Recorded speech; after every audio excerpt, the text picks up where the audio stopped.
नमस्कार। ये दुनिया में मनुष्य जाति के लिए सबसे बड़ा उपहार भगवान ने कुछ दिया हो तो उसका नाम है ये भगवद गीता।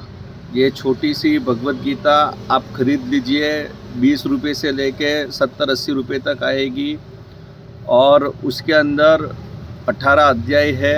और ऐसे देखो आप, छोटे छोटे श्लोक है, तो ऊपर संस्कृत के रहेंगे, नीचे आपकी मातृभाषा के रहेंगे। आपकी जो भी मातृभाषा है उसको ही आप पढ़ना है। ये इतनी सरल है भगवद गीता कि आपके साथ क्या हो रहा है, आप जीवन में क्या करना चाहिए, क्या नहीं करना चाहिए, क्रोध की उत्पत्ति कैसे होती है, क्रोध को काबू में कैसे रखें, लोभी की क्या स्थिति होती है, सुख क्या है, दुख क्या है, हर चीज़ की जानकारी ये एक छोटे से पुस्तक में है। अभी जो लोग हैं वो ज़्यादा उत्साहित होकर कभी आत्महत्या कर लेते हैं, इच्छाएं पूरी नहीं होती तो, या तो कभी क्रिमिनल हो जाते हैं। लेकिन मनुष्य जीवन कैसे जीना चाहिए, आकांक्षा महत्वाकांक्षा क्या होती है, उसे कैसे निवृत्त करना चाहिए, वो सब जानकारी ये छोटी सी भगवद गीता में है।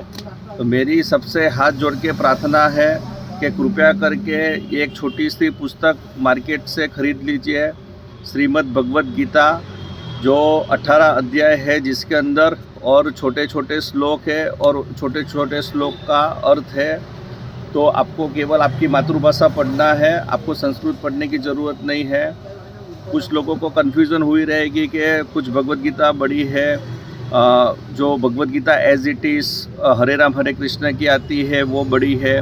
तो उसका कारण ये है कि जो भी आत्मज्ञानी संत हो गए वो अपने तरीके से उसका तात्पर्य समझाते हैं श्लोक का, इसके लिए वो भगवद गीता बड़ी हो जाती है।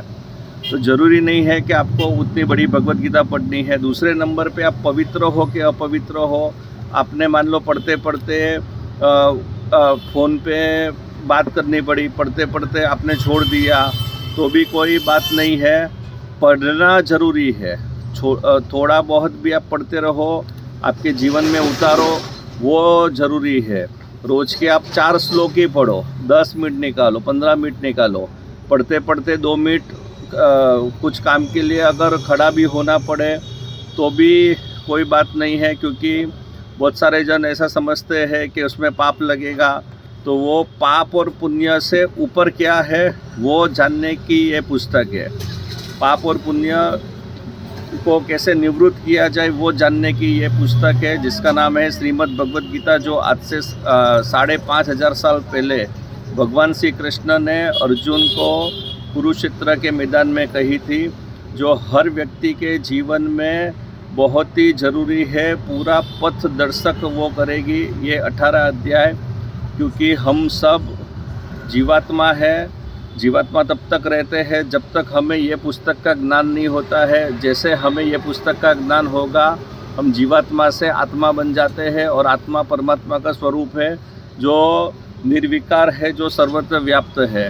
तो मेरी फिर से मैं हाथ जोड़ के प्रार्थना करता हूँ कि एक छोटी सी भगवद गीता आप ले लीजिए, आपके जीवन में उतारिए और पढ़िए। आपका जीवन क्या है वो आपको समझ में आने लगेगा। हरे कृष्णा।